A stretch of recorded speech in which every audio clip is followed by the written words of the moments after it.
السلام علیکم ورحمۃ اللہ وبرکاتہ۔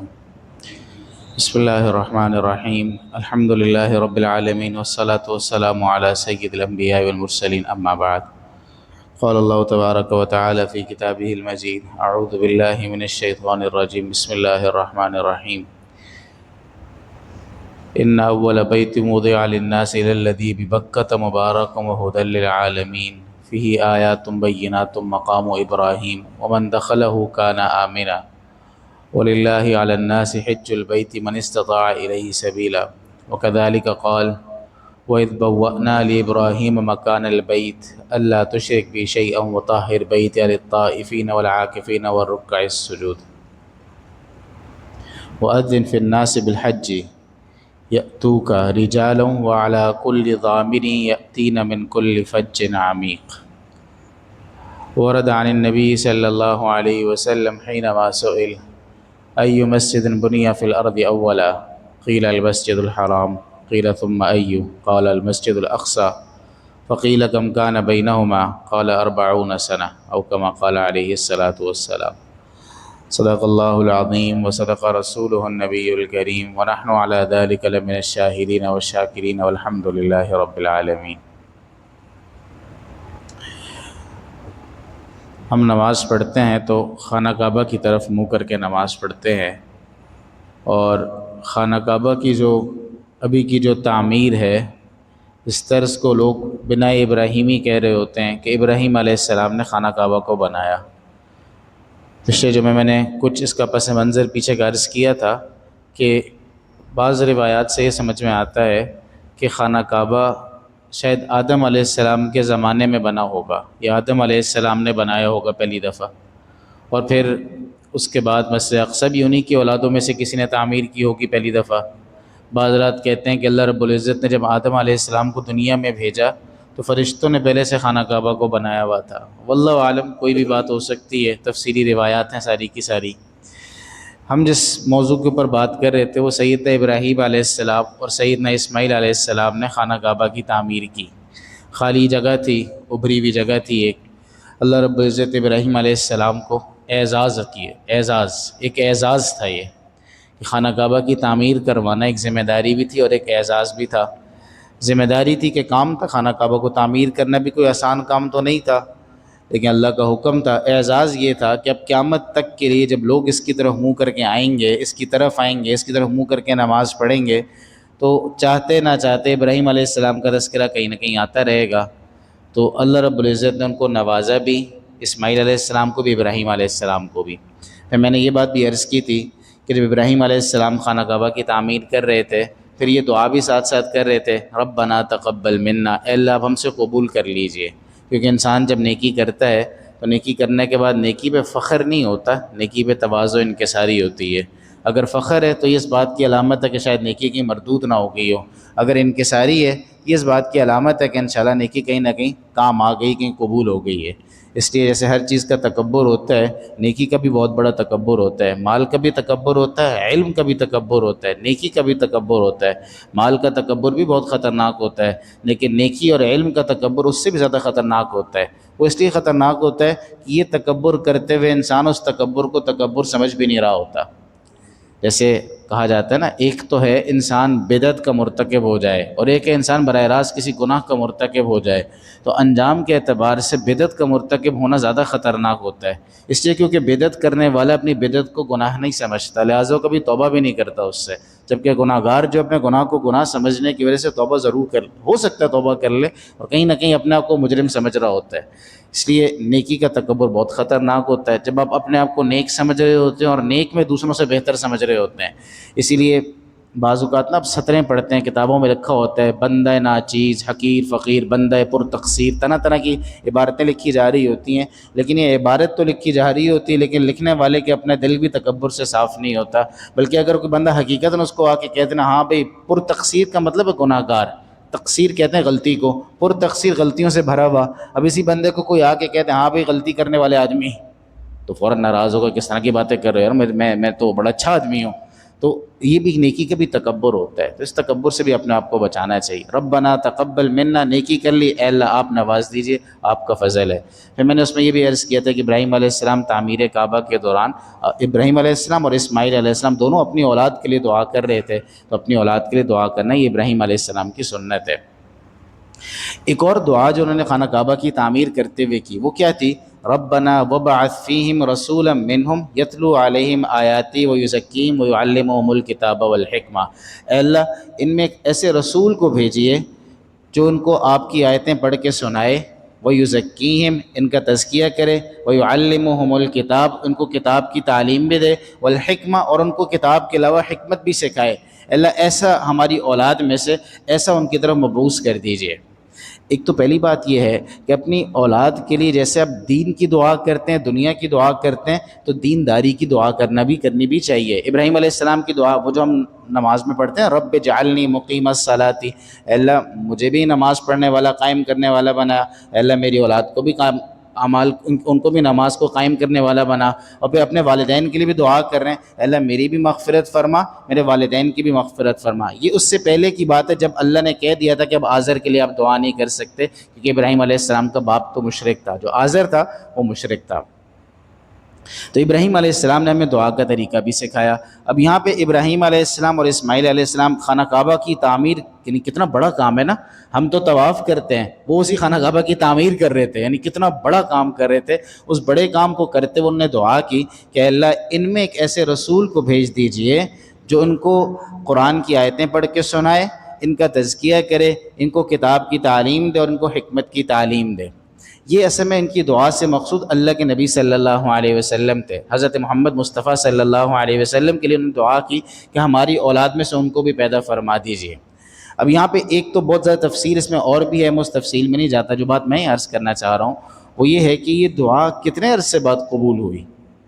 یہ دعا کر رہے ہیں خانہ کعبہ کی تعمیر کرتے ہوئے، اور اس وقت یہ دعا کی جا رہی ہے۔ خانہ کعبہ کی تعمیر کرنا بہت بڑا عمل تھا، اور اس میں دعا کی جا رہی ہے، اور یہ دعا کتنے عرصے بعد قبول ہوئی؟ 100 سال بعد، 200 سال بعد، 300، 400، 500، ہزاروں سالوں بعد جا کے دعا قبول ہوئی، ہزاروں سالوں بعد۔ یہاں پہ یہ سمجھنے کی اور سیکھنے کی بات ہے کہ ہم اور آپ جب دعا کرتے ہیں اور نماز پڑھ لیں، اللہ میں تو بڑا نیک ہو گیا، میری دعا کیسے قبول نہیں ہو رہی؟ اللہ میں تو بہت نیک ہو گیا، میں تو نماز بھی پڑھتا ہوں، میری دعا کیسے قبول نہیں ہو رہی؟ وہاں پہ سیدنا ابراہیم علیہ السلام ہے اور سیدنا اسماعیل علیہ السلام ہے، اور کام کیا کر رہے ہیں؟ خانہ کعبہ کی تعمیر کر رہے ہیں اور دعا کر رہے ہیں، اور دعا قبول کب ہو رہی ہے؟ ہزاروں سال بعد جا کے۔ اسے جلد بازی نہیں کرنی چاہیے اپنی دعاؤں کے اندر۔ جب آپ دعا کریں، اللہ رب العزت کو مانگنا پسند ہے۔ پچھلی دفعہ میں نے عرض کیا نا، الدعاء مخ العبادہ، الدعاء هو العبادہ، کہ دعا ہی تو عبادت، دعا ہی تو ہے عبادت، دعا ہے۔ اللہ کو آپ کا دعا کرنا پسند ہے، اللہ کو آپ کا مانگنا پسند ہے۔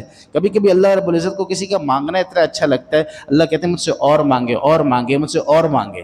اللہ کو مانگنا پسند ہے میرا آپ کا، اس لیے فرما رہے ہیں، اللہ قرآن میں کہہ رہے ہیں کہ ادعونی استجب لکم، دیکھو مجھے پکارو، مجھ سے مانگو، میں تمہاری دعاؤں کو قبول کروں گا۔ ان الذین یستکبرون عن عبادتی، جو لوگ میری عبادت سے، میری بندگی سے اعراض کرتے ہیں، تکبر کرتے ہیں، سیدخلون جہنم داخرین، ہمیشہ ہمیشہ کے جہنم میں جائیں گے وہ۔ اللہ ناراض ہوتے ہیں نہ مانگنے سے۔ اسے جب لوگ اللہ سے مانگتے ہیں، غلطی ہو جائے معافی مانگیں، غلطی نہیں ہوئی ہے اللہ سے چیزیں مانگیں، جنت مانگیں، مغفرت مانگیں، دنیا مانگیں، دین مانگیں، گاڑی مانگیں، گھر مانگیں، جو چاہیے اللہ سے مانگیں، اللہ اس کو پسند کرتے ہیں، لیکن جلد بازی نہیں کریں۔ ایک حدیث کے اندر آتا ہے کہ انسان جو ہے وہ اللہ سے دعا کرتا ہے، اللہ اس کی دعا قبول کرتے رہتے ہیں ما لم یستعجل، یہاں تک کہ وہ جلدی نہ کرنا شروع کر دے۔ جلدی کا کیا مطلب ہے؟ کہ وہ انسان یہ کہنا شروع کر دے، اللہ تو میری سنتا ہی نہیں ہے، اللہ تو میری کوئی سنتا ہی نہیں ہے۔ کتنے عرصے، 1000 سال بعد دعا قبول ہو رہی ہے اللہ کے خلیل کی، اور کام کے کر رہے ہیں خانہ کعبہ کی تعمیر۔ تو پھر میں اور آپ کیسے کسی چیز کے اوپر جلد بازی کر سکتے ہیں؟ اسے اپنی دعاؤں کے اندر صبر،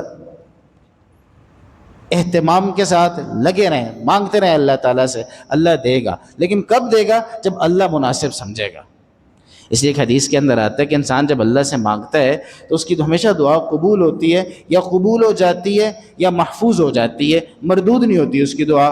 جب تک کہ کسی گناہ کی دعا نہ کر لے. وہ کیا مطلب؟ مقبول ہونے کا مطلب کیا یا محفوظ ہونے کا مطلب کیا ہے؟ یا تو دنیا میں وہ چیز ویسی اللہ اس کو دے دیتے ہیں، یا پھر اللہ تعالیٰ آنے والی کسی مصیبت کو اس پہ سے ٹال دیتے ہیں، یا پھر اللہ رب العزت اس دعا کو محفوظ کر لیتے ہیں قیامت کے دن، اور اس کے نام اعمال میں رکھ دی جاتی ہے کہ میرے بندے نے مجھ سے یہ دعا کی تھی اور میں نے دنیا میں اس کو نہیں دیا تھا، ظاہر نہ دینے کی وجہ سے اس کو پریشانی ہوئی تھی، اللہ اس کے بدلے اس کو آخرت میں نوازیں گے.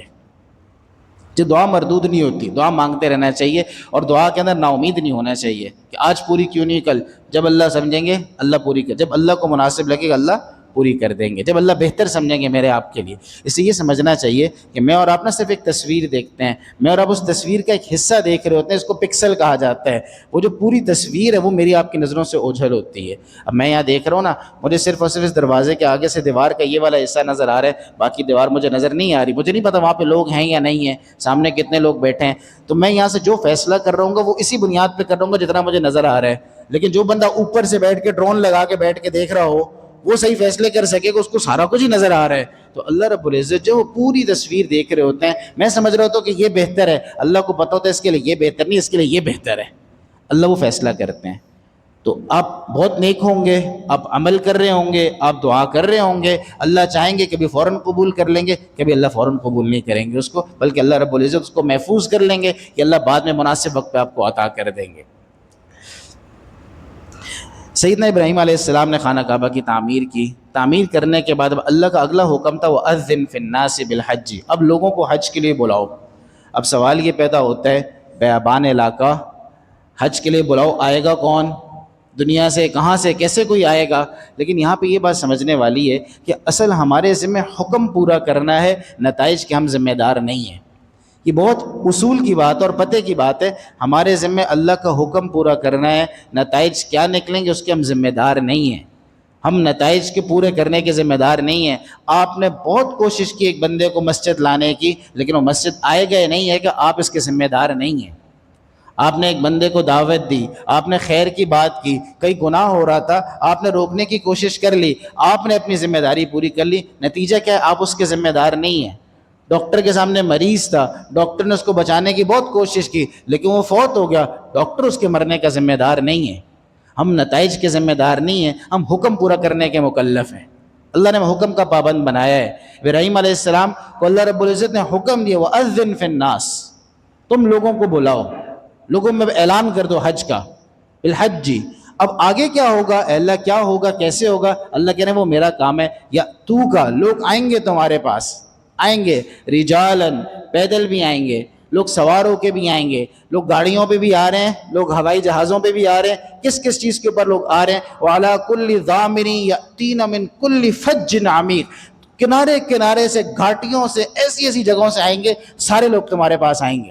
اور شاید ابراہیم علیہ السلام نے اپنی زندگی میں اس دعا کی قبولیت کو بھی نہیں دیکھا ہوگا، لیکن آج آپ جائیں تو آپ جا کے اس دعا کی قبولیت کو دیکھ سکتے ہیں کہ آپ کو ایسے ایسے ملکوں کے، ایسے ایسے علاقوں کے لوگ ملتے ہیں جن کا آپ نے کبھی نام ہی نہیں سنا، آپ نے ملک کا نام ہی کبھی نہیں سنا. بلکہ افریقہ کے بہت سارے لوگ وہاں پہ ہوتے ہیں، وہ نا ایک طرح کے کپڑے پہنتے ہیں، ان کے کپڑوں کے اوپر ان کے ملکوں کے نام لکھے ہوتے ہیں. وہ ایسے عجیب و غریب قسم کے ملک ہوتے ہیں کبھی آپ نے سنا ہی نہیں ہوتا. ایک تو پہلے ہماری جغرافیہ ویسی کمزور ہے، لیکن جو تھوڑے بہت ملک ہمیں پتہ ہوتے ہیں اس سے بھی وہ آگے نکل کے ہوتے ہیں. اللہ آج اس حقیقت کو دکھا رہے ہیں. آپ حکم کے پابند ہیں، نتائج کے پابند آپ نہیں ہیں. وَعَلَىٰ كُلِّ ضَامِرٍ يَأْتِينَ مِن كُلِّ فَجٍّ عَمِيقٍ، ہر کنارے سے آئیں گے، دور دراز علاقے سے لوگ آئیں گے. اس لیے مجھے آپ کو حکم اذاں ہے لا الہ الا اللہ. ہمیں تو کام کرنا ہے، نتیجہ نکلے گا نہیں نکلے گا ہم دیکھیں گے نہیں دیکھیں گے، آج دیکھیں گے 10 سال بعد آئے گا، 100 سال بعد آئے گا، اس کے ہم پابند اور مکلف نہیں ہیں. لیکن اللہ رب العزت نتیجہ دکھا دیتے ہیں. کبھی زندگی میں دیکھ لیتے ہیں آپ، کبھی بعد کے لوگوں کو اللہ دکھا دیتے ہیں. ابراہیم علیہ السلام نے بلایا ساروں کو، آج تک ہم اس کا نتیجہ دیکھ رہے ہیں. دنیا جاری ہے جاری ہے جاری ہے، اور لاکھوں کی تعداد میں جائے جا رہی ہے اور جائے جا رہی ہے. ابھی حجاج واپس آ رہے ہیں بہت سارے، 15 20 لاکھ کا مجمع ہو جاتا ہے وہاں پہ. پاؤں رکھنے کی جگہ نہیں مل رہی ہوتی ہے آپ کو، رہائش کی جگہ نہیں مل رہی، تو لوگ پریشان ہو رہے ہوتے ہیں. اتنا زیادہ مجمع وہاں پہ جا رہے ہیں. حج مہنگا ہو گیا، لوگ بڑھتے جا رہے ہیں، مہنگا ہوتا جا رہا ہے مہنگا ہوتا جا رہا ہے، پھر بھی لوگ جائے جا رہے ہیں. اللہ رب العزت نے پورا ایک نظام بنایا ہوا ہے، کیونکہ سیدنا ابراہیم علیہ السلام نے حکم کو پورا کر لیا تھا. اب آخر میں جو بات میں عرض کرنے لگا ہوں وہ بہت زیادہ اہم بات ہے. وہ بات یہ ہے کہ اس خانہ کعبہ کے اوپر پہ مختلف زمانے آئے.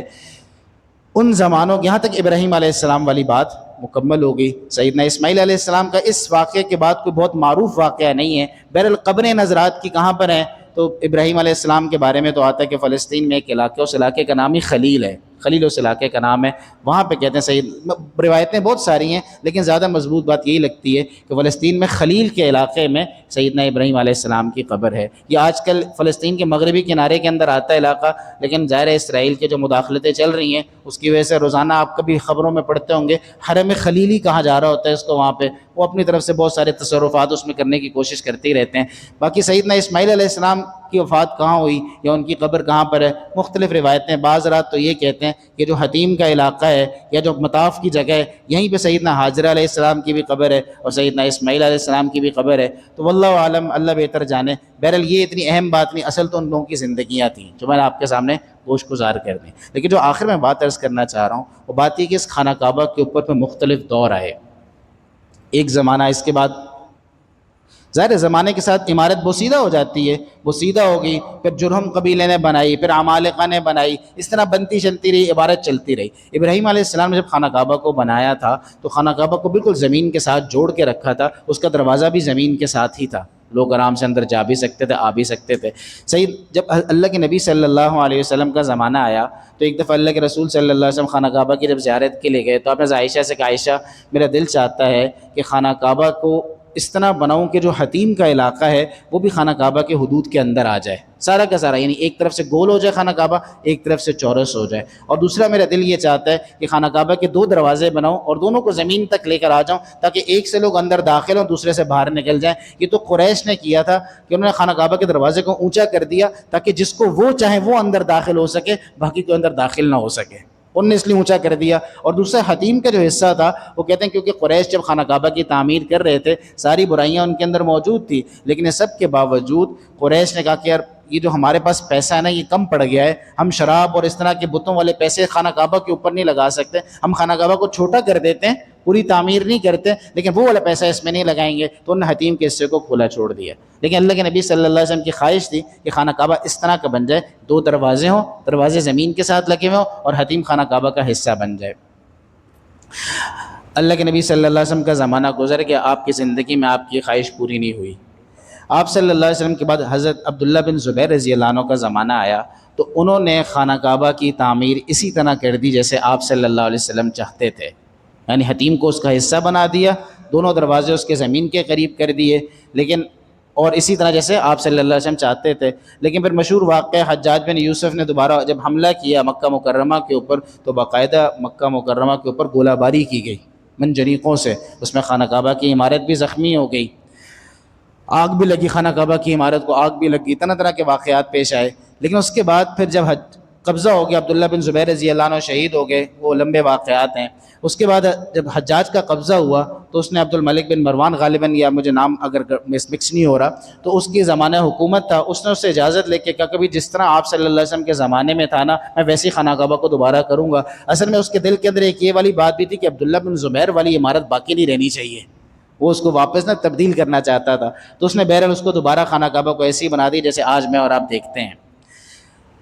اس کے بعد سلطان مراد کے زمانے میں پھر دوبارہ خانہ کے اوپر سیلاب وغیرہ آئے طرح طرح کے، تو اس کی وجہ سے دوبارہ اس کی تعمیریں نہ ہوئی، لیکن خانہ کعبہ اسی انداز سے رہا۔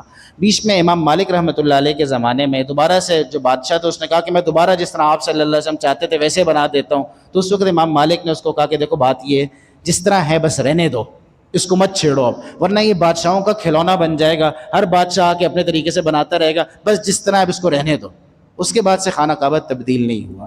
اب بات یہ کہ خانہ کعبہ بیچ میں ٹوٹا بھی ہے، خانہ کعبہ کو آگ بھی لگی ہے، طرح طرح کی چیزیں ہوئیں، لیکن اس کے باوجود کیا ہوا؟ جب خانہ کعبہ کے اوپر گولہ باری ہوئی ہوگی تو کیا مسلمانوں نے کہا کہ آج سے قبلہ نہیں ہے؟ ایسا تو نہیں کہا۔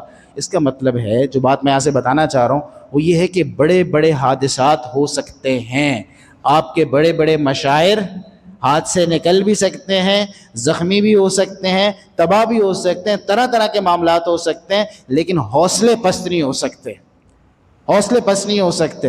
ہو سکتا ہے خاکم بدہن خاکم بدہن خاکم بدہن، بالفرض آپ کہیں کہ مسجد اقصی بالکل یا یہودیوں کے تصرف میں ایسی چلی جائے کہ وہ عمارت کو مسمار کر دیں، ختم کر دیں، اپنا ٹیمپل بنا دیں وہاں پہ، تو کیا کریں گے آپ؟ دستبردار ہو جائیں گے اس سے؟ اگر آپ دستبردار ہو جائیں گے تو اس کا تو مطلب یہ ہو کہ آپ ایک عمارت کے ساتھ جڑے ہوئے تھے، آپ نظریے کے ساتھ نہیں جڑے ہوئے تھے۔ ہمارے یہ بہت بڑا مسئلہ ہے نا کہ ہم نظریے کے ساتھ نہیں جڑتے، یا شخصیت کے ساتھ جڑ جاتے ہیں، یا کسی ایک خاص لگاؤ ہو جاتا ہے، جب وہ شخصیت جاتی ہم بھی بکھر جاتے ہیں۔ جب اللہ کے نبی صلی اللہ علیہ وسلم دنیا سے تشریف لے کے گئے تو جب سیدنا صدیق اکبر رضی اللہ عنہ ممبر کے اوپر آئے نا، اور آپ نے آ کے قرآن کی آیت پڑھی، وما محمد الا رسول قد خلت من قبلہ الرسل افئن مات او قتل انقلبتم علی اعقابکم، محمد اللہ کے رسول ہی تو تھے، اور ان سے پہلے بھی تو اللہ کے رسول گزرے ہیں، اگر وہ دنیا سے چلے جائیں یا وہ شہید ہو جائیں تو تم چھوڑ دو گے کہ اپنے بات کو، کام کو چھوڑ دو گے؟ وَمَن يَنْقَلِبْ عَلَىٰ عَقِبَيْهِ، اور جو پیچھے ہٹ جائے گا اپنے کام سے وہ اللہ کو نقصان نہیں پہنچائے گا۔